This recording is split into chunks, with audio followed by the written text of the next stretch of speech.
Hello, my name is Angela Schumann and I am the Shakespeare Whisperer, and this is Dr. Peter Gross, and we're here at Monash University continuing with our series on the play Measure for Measure. So picking up right where we left off from the last video, we are in Act 3, Scene 1, and about 9:55. 55, okay, yeah. Sorry, 60, well, 60:55. Yeah, Somewhere around there. It'll differ from edition to edition. And of course, we're being eavesdropped on by William here in the background. Watching over us. Watching over us, yes. Endorsing everything we say. Exactly. So we've just had Isabella visit her brother in prison to deliver to him the news that Angela's going to kill him tomorrow. And she's done it in this, like, she's made a joke about it and been like, hey bro, so I got some news. It's good news is that Angela needs to send a message to heaven and you're going to be the messenger and then you get to stay and your your ticket is for tomorrow, so yay. And we've discussed in the last video about how terribly insensitive this is and the possible reasons, sitting beneath her consciousness as to why she would deliver it in such a way. Somewhat clothy-eared, we should say, yes. Clothy-eared? Clothy-eared. Well, clothy-eared means Hungary for tone, for... Oh, yeah, perfect, yes. I wonder if she's even, I know she's not a real person, she's a fictional character, but she seems to exhibit behaviours of somebody potentially on the autism spectrum. Yes, look, I think that's true, and I think that's also true of Angela. To some extent. And that's very interesting because, of course, it wasn't described then, but again, Shakespeare's an observer of people around him. If something, if it existed then, if it exists now, if it existed then, there's no reason to suppose it's a kind of new development. Yeah, I quite agree. He didn't have a name for it. No, he didn't have a name for it, no. Because in many ways, some of the traits of people on the spectrum would be admirable in early modern, particularly if they were destined to be nuns or monks or lawyers even. Certain kinds of profession would actually value that. Totally, and like today as well. Like she's so intellectually brilliant. Yeah. And she's got a good heart, but she misses some social cues. It's cues, isn't empathy, it? Yes. And she doesn't quite always have a normal emotional reaction. Yes. That's exactly right. Even, as you said, when he's like, nah, sorry, I'm going to kill your brother. She's like, oh, well, you used to have a brother, don't anymore, bye. That's right. She has to be pushed to intellectually engage with this problem, I guess. Yeah. So, Well, the interesting thing is that for her, the intellectual side is also the emotional side. They're kind of fused, which is...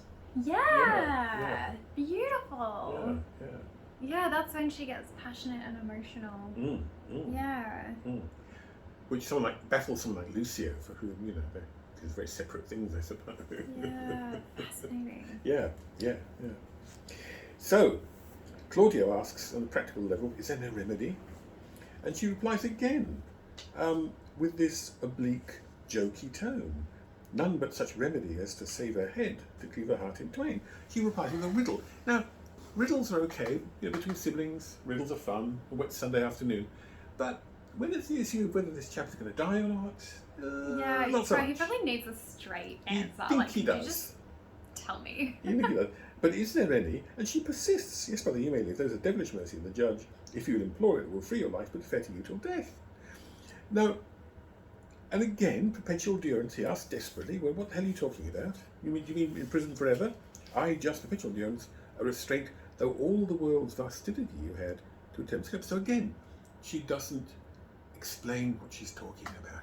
Now, we've talked about the way in which Angelo is a little bit kind of sadistic in that he finds, his sexual gratification in controlling people. He finds sexual gratification in controlling people. Yeah. What did I say? No, I just... sorry. I missed it. Sorry. Oh, sorry, yes. So sadistic doesn't mean hurting people. It means dominating them, being in control. And obviously, Angelo enjoys this. Although he does advise his sisters to whip all the complainants, doesn't he? But there's a little bit of that too in Isabella here. She's kind of in there. And again, this links her with the Duke, who, of course, is a classic sadist in this sense, and he derives all his pleasure from all his jollies, if you like, from controlling controlling and dominating people, and treating them manipulating. like puppets, moving them about on the chessboard. So I'm mixing my metaphors a little bit here, but never mind. No, it's true though. That's why the Barnardine scene is such fun, because there's one puppet who won't cooperate, and it really infuriates the view. But we're coming to that. That's down the track. So I never thought of Isabella. No, as... no, but there's just a touch of it here. She's got the power, she's got the knowledge, and she's not letting him have it. And in a way, it's rather cruel, because he kind of wants to know, because he's going to die. Now, you're right, to some extent, she's not good at interpreting emotions. I think it's also a protective thing. Like, I don't know, if I scratched your car, you know, I might start off with a riddle and kind of go, you know, ease you into it and be like, oh, so you do want to know. And then that's funny because let's think of all the things that have scratches on them and like 3 guesses. Like, I think there's some guilt and nervousness yeah, it's here. complex. I absolutely agree. I absolutely agree. Yes. Yes, exactly. She doesn't want to tell him what the reality is. Yeah. I made the choice for you to die. That's exactly and right. There is a way for you not to die. Exactly. And of course, although she claims to be confident that he don't want to do that, she's not completely confident. Well, absolutely not. No. So again, but in what nature? You know, I'm surprised he doesn't start swearing at her at this point, but he doesn't. He's polite. So, I'm sorry, when she says, I just perpetual, this is about line 66. Yeah. I just perpetual durance or restraint, though all the world's vastity you had to a determined scope. Is she saying it's not a physical restraint of prison, it would be a restraint of conscience? Well, and your honour would be compromised. Okay. Yeah. So, when in fact the obverse of this are the famous lines from To Althea in Prison by Richard Lovelace, the famous Cavalier poet, often quoted. He says, "Stone walls do not a prison make, nor iron bars a cage. Minds innocent and quiet take that for an hermitage." And it's in the same poem where he says, "I could not love thee, dear, so much, loved I not honour more." So it's the same idea. It's not being confined physically that is the problem. It's the kind of crippling of your honour that would be the imprisonment forever. Very high-minded, in view of the fact that actually he just wants to live, you know, and go back to his wife. Yeah. But no, that's the idea that she's invested in here. Right, this is a little bit too much. This is a little bit sadistic. Well, the way she's like drawn out. drawing this out. Just that, but only a little bit, I think. Only a little bit. And also, to some extent, to be a good sadist, well, when I say good, I mean effective. Tell us more. Well, the sadist needs some empathetic awareness of the victim's suffering. It's not completely, you know, a psychopathic person can't really be a sadist, I think, or not in a, am I just talking nonsense here?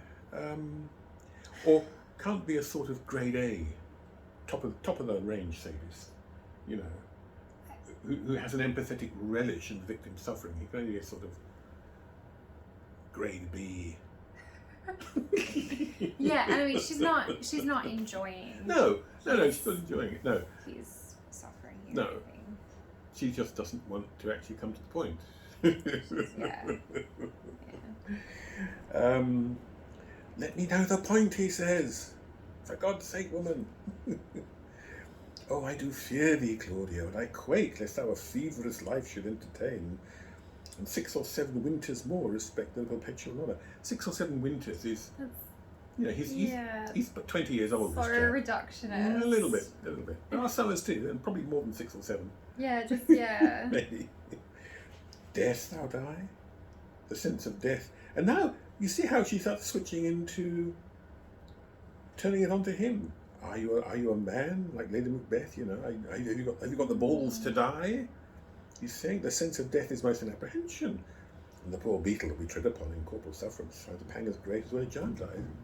I find this fascinating. This idea. Yeah. Because it's true. Yeah. Like we squash little bugs all the time. Yeah. I mean, I guess the simpler the organism, maybe they don't feel pain or something, but like a bug, like they feel pain, you can tell. Oh, all organisms must feel pain because pain is the way they have of averting danger. So it's an evolutionary essentially. Yeah. And we squish them all the time without thinking when their death is as huge of a thing for Yes. them as ours is for us.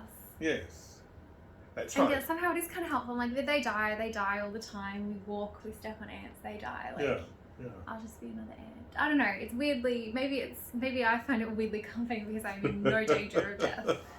She's not entirely correct though. I mean, if we're going to be, because of course, what makes the difference is consciousness. The beetle doesn't know it's going to die. It doesn't want to die, and of course, instinctually, it would try to avoid dying. But it doesn't have a kind of conscious apprehension of death in the way that Claudia does in the speech that's coming up. This wonderful speech. The giant probably does, if the giant is a vaguely human form giant. But incorporeal, of course, she does say incorporeal sufferance finds his pangs great. Oh, so maybe actually she's taking account. That's her point. The sense of death is Sorry. an apprehension. So the beetle's like, bang, dead. I'm an idiot. Whereas Yes. we didn't want to say anything, but Of course, yes, that's the point. But yes, the giant might agonise about death, but it just feels the same to the giant. And interestingly, this is similar to the Duke's comfort surrounding death. Yeah. Like, it's just kind of a nothingness. Yes. Don't overthink it. That's right. You know, again, relating to animals, it's interesting Yeah. how Hamlet and Claudio and now Isabella all kind of dehumanize like suffering and agony and desires and things, and again are using Well, that's animal true. comparisons here. That's a very nice point, and of course, she again, she's a nun, or she's not a nun. She's a novice nun. She's not quite yet, assimilated or whatever the term is. I keep forgetting.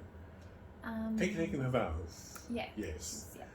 But nonetheless, she is proposing a life of religious devotion. But she doesn't mention any kind of Christian comfort here either. Yeah. Weirdly. Yeah.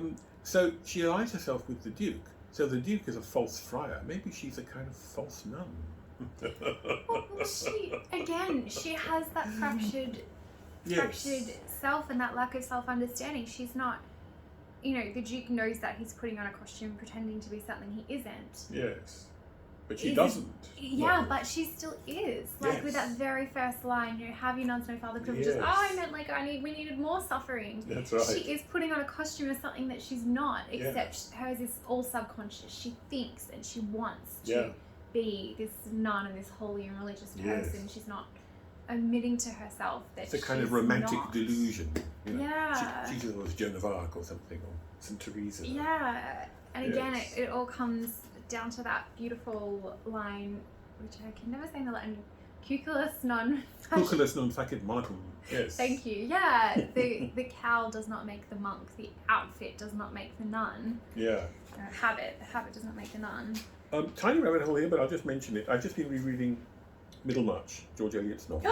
I'm reading that at the moment. Oh, are you? Please don't say anything. I'm halfway through and I don't know anything about no it. spoilers. Please. Then. But it's a marvellous book. It's wonderful. I recommend it. Absolutely. Incredible. Oh, it's so intelligent. It's incredible. Just bristling with intelligence. It's slow to get into. Like first 100 pages, you're like, this is work, but it is a masterpiece. Yeah.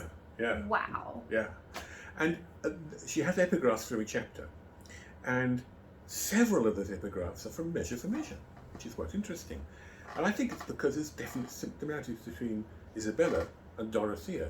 Isabella and Dorothea both have these aspirations to heroic piety, which are defeated by the fact that they are both, in fact, rather kind of sensual people on some level. Yeah. And it's very interesting that it showed with Dorothea in certain moments when she's seen from without, as when Will sees her in yes, exactly, just in the Vatican, in the St. Peter's, and at the same time Bulstrode. But you haven't. Please. Well, okay. Okay. Do you want to cover my ears? You tell the viewers. Okay. Okay. Well, I'm 3, just to say 2, 1. Bulstrode is very like Angelo, a man who wants to be a good man, but is by circumstance turned into a kind of hypocrite who tries desperately to understand himself as nonetheless good. Okay. It's so rare that you encounter a novel that you know nothing about. I haven't even read the blurb. Yeah. I never heard of this until last really? year. I never heard of it. Just missed that I've never one. taught it. I don't know why. It's such a marvellous book. I tell you what, you should see some of the really snooty male reviewers, particularly when they discovered that George Eliot was in fact a woman and not a bloke. So, Of the time period? well, slightly after. So in the 1890s, it was published in 1872. In the 1890s, you get these very snooty dismissals of the book. I'll send you. Yeah, do. Yeah. Oh, it's incredible. So good. So good. But let's do a video on that. Yes. Oh, that would be fun. It's so good. But yeah, you're right with this parallel between Isabella and and Dorothea. I think so. So in both cases, it's slightly humorous, the gap between their aspiration, their kind of slightly romantic schoolgirlish aspiration, and the reality. And they're both still, wonderful people, but not quite in the way they imagine themselves to be. Yeah. And interestingly, it's the lack of humility, even though they try so hard to be humble. Like, Yes. Dorothea wears really plain Yes. robes. She doesn't want money. That's She doesn't right. want fuss. She doesn't want attention. And Isabella, wants to give everything away and go to a convent. And yet humility is not pretending to be something No. lower than you are or whatever. Humility is a self-knowledge. Yes. It's to know what you are. Yes, And that's what exactly. they don't have. They don't have that Exactly. introspection, that self-awareness, and the humility to say, actually, I need a warm blanket and Yes. hot water. That's right. Actually, I need a That's break, or I right. need some affection, or whatever it is. That's right. Well, in fact, in that very first chapter, so no spoilers, Eliot mentions, and again, because there's this slightly humorous attitude to her, says that she really loves horse riding, but she's kind of aware that it's a sort of sensual pleasure and therefore a bit naughty, but she's looking forward to renouncing it. Yes. Which is very funny. However, we'll get back to Measure for Measure now. It's just literature is fun, If that's the only message you take away from these I hope it isn't. You said it really well. You said texts talk to each other. Yes. That's such a good way of saying it. They do, do. in your mind. They Yes. talk to each other Yes, they do. across centuries Yes. and across cultures. Exactly. Right. So he says, why give you me this shame, line 80?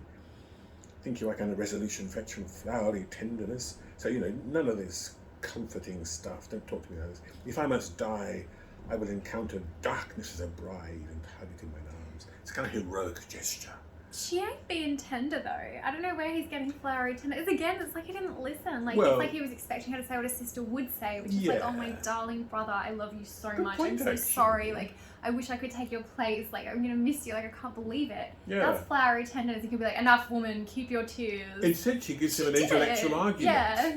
Yes, It's like, that's actually a very good Beetles point. die, giants Yes. die, you die, man up. And in fact, she's making that point, that stoic point about framing things. What she's saying is that, it's all about the way we frame death. In apprehension, we frame it to ourselves as this ghastly thing. When in fact, the only real point is the pain, and the pain is the same if you're a giant or a beetle. Yeah, that ain't no flowery tenderness. No. How interesting. She So- literally said, "Darest thou die?" Yeah. Like, are you brave enough to do it? So this is actually, again, something I hadn't noticed before. This is such a useful exercise, and just for us it is. Yeah. But Claudio, like so many young men, doesn't listen. I think. Or it's a really clever and subtle criticism of like, thanks for the sympathy, but I'll be fine, like, because you didn't give me any. Yes. But I think you're right. Maybe, it could, Well, it could be either way. ambiguous. But that's two examples of him not No, listening. yeah, not responding. Or responding to what accurately. he thinks you probably ought to have said or might Yeah. have said, not what you actually Yeah, said. yeah. Fascinating. Yes. Interestingly, there's an interesting inversion of the Death and the Maiden topos that we talked about a couple of weeks ago. Yes. Yeah. So here, he, as the male, is going to, as the young man, will encounter death as a bride and hang it in mine arms. Do you mean of the idea, like, Well, the idea of like the virginal maiden? yes, who's the embracing victim. Death? Well, no, well, she's embraced by death. It's more like a kind of rape, Right. Yeah. It's very unpleasant. There is something weirdly empowering about how he says this. Yeah, it like, is. Always. Of all the comforting imagery, his is the most Yes. well, I guess empowering. Like, instead of like it happens to you and you're some kind of an animal and worms and beetles, it's That's like, right. I will step forward. I will embrace her like my bride. Yes, that's right. And in fact, there's an analogue here in Shakespeare, and for once I can't remember what it is. It'll come back to me. But yes, it's a marvellously heroic image, isn't it? I'm not going to be the victim. I'm going to be the doer, if you like, not the done to, the And agent. and it's not even a horrific thing. It's a marriage. It's Yes, love. that's right. That's right. Yeah. Exactly. There spake my brother, says Isabella. There my father's grave did his utter forth a voice.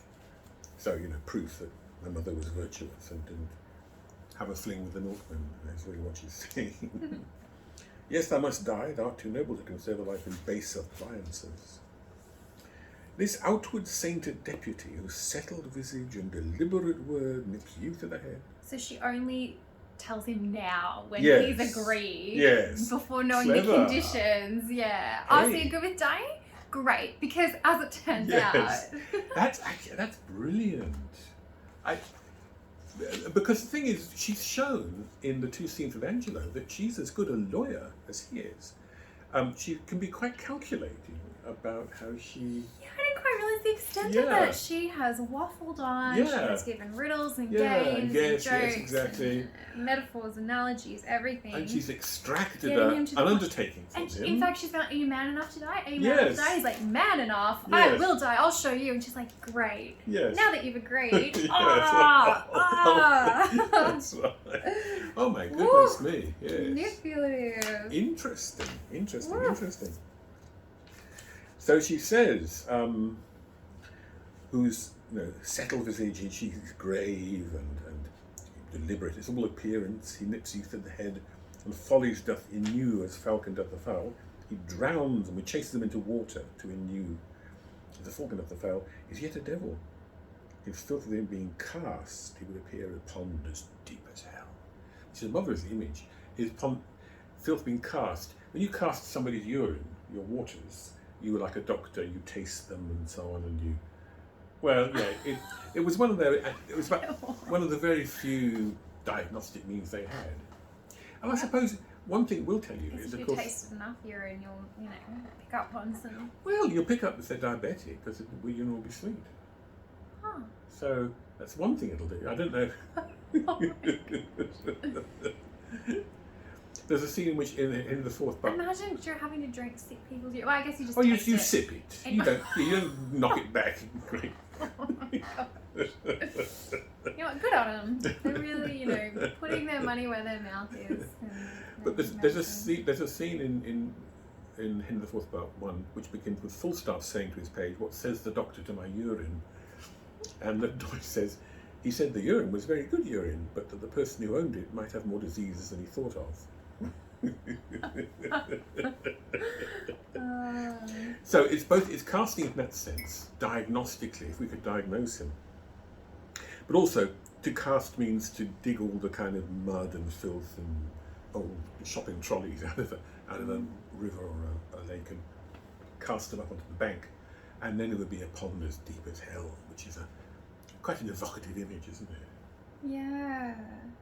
There's a marvellous image in a play by John Webster where the wicked cardinal, who's pretty wicked, frankly, makes Angelo like a choir boy.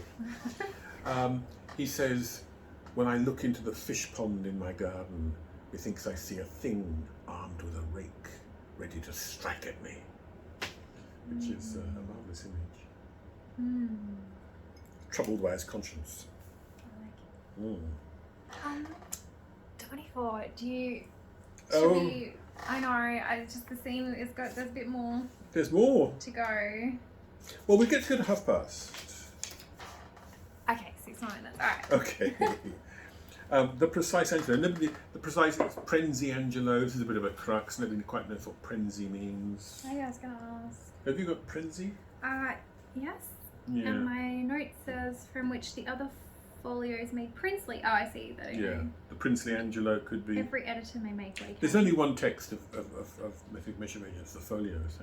So the Prenzi could mean the precise Angelo, and that's probably more likely here. In other words, he looks like a Puritan, but of course Puritans were suspect. They were too goody-goody. Therefore, Cuculus non fecit modicum. Interesting. It looks like we've lost a word because it happens twice. Twice, yes. So there was a word that existed that in Shakespeare's time that people knew what it meant, and now we just don't. Yeah, and there are several, of course, that exist then that we do know what they meant. But this is the only place in the whole of written English appears on record. Yeah. So maybe a mistake, but then have the same mistake twice in 3 lines is odd. Yeah. So word of the day, we could bring it back. Crazy, Everybody yes. use it how you like. That's right, exactly. Exactly. The cunning livery of hell, again, livery is what you wear to show whose man you are, who you belong to. The damnedest body to invest and cover in precise guards or in Prenzi guards. And even princely would work there too, but the point is, I think the idea of precise meaning Puritan is most appropriate there. Yeah. Clothed in virtue. Yeah. Dost thou think, Claudia, if I would yield them my virginity, thou mightst be freed? And this is where she reveals. This is the big reveal. Oh heavens, it cannot be, is his first response. Yet he would give thee from this rank offence so to offend him still. This night's the time that I should do what I abhor to name, or else thou diest tomorrow. Now, I've been talking about little metrical things in this play, and they're very interesting. Here's another overlap. You may recall the overlap is where the second speaker begins the completion of a line a syllable too early, because they're stepping in, they're overlapping the last word of the first person's utterance out of eagerness. A number of motivations, but here it's just eagerness. So his "thou shalt not do it" is instinctive, and he leaps in before she's finished speaking, or else thou diest tomorrow. That's weird. Mine doesn't.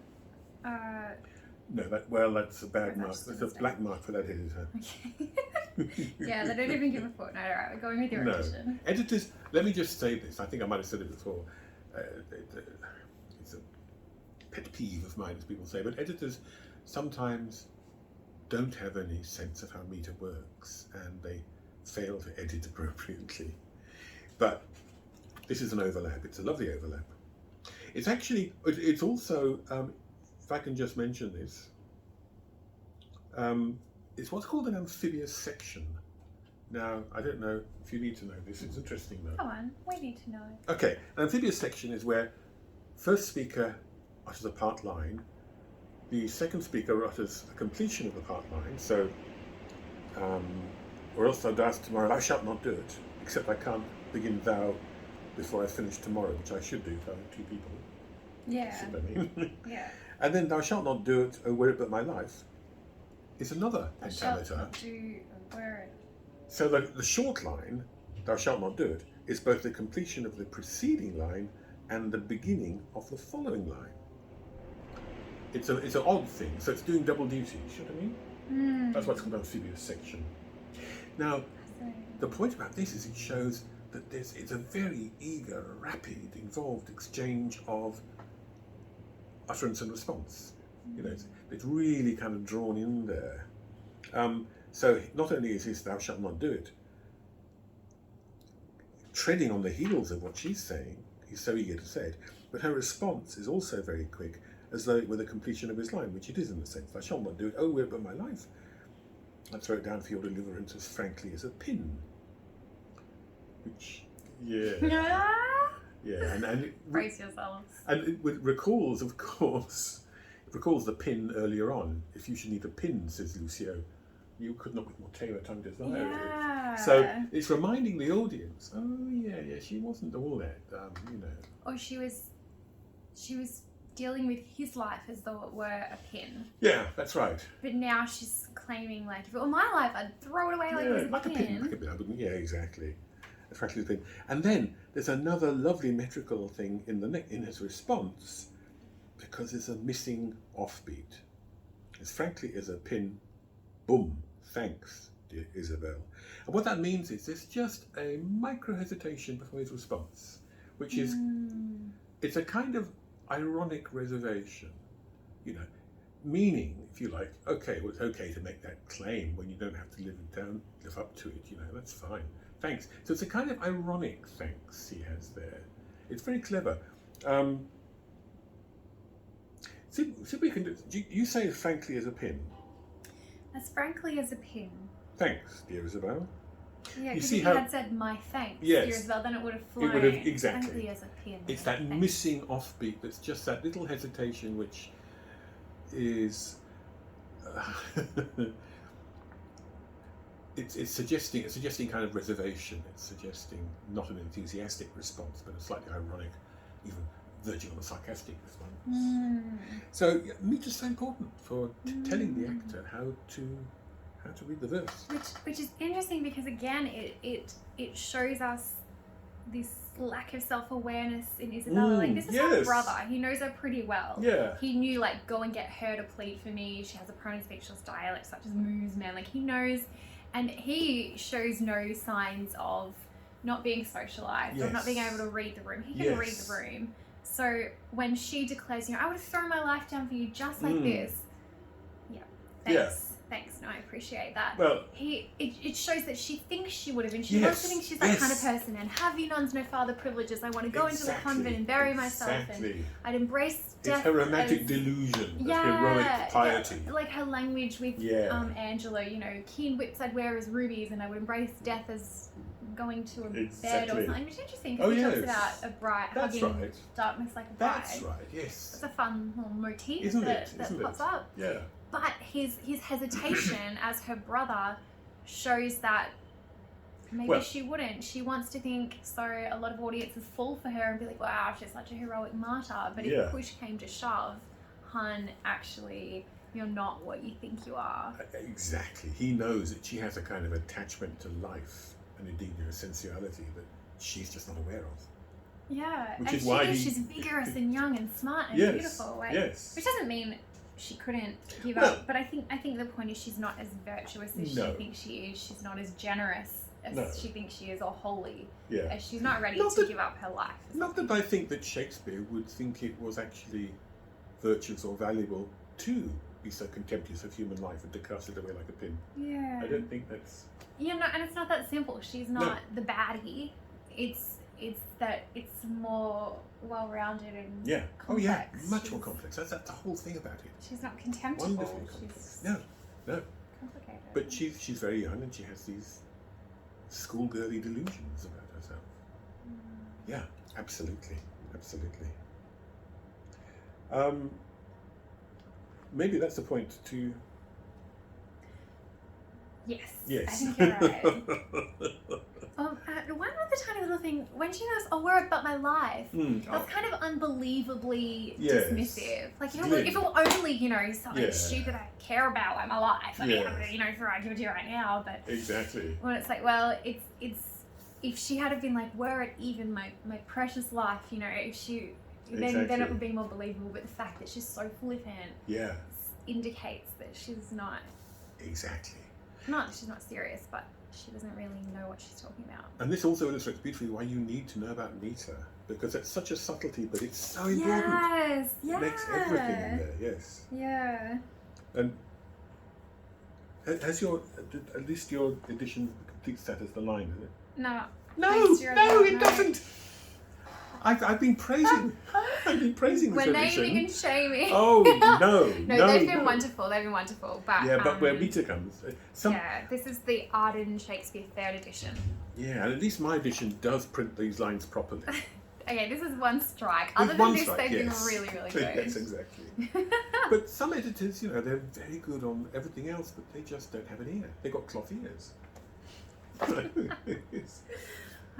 Okay, we really must. We must stop. There. Yes. Okay. Well, more of this later. Well, yeah.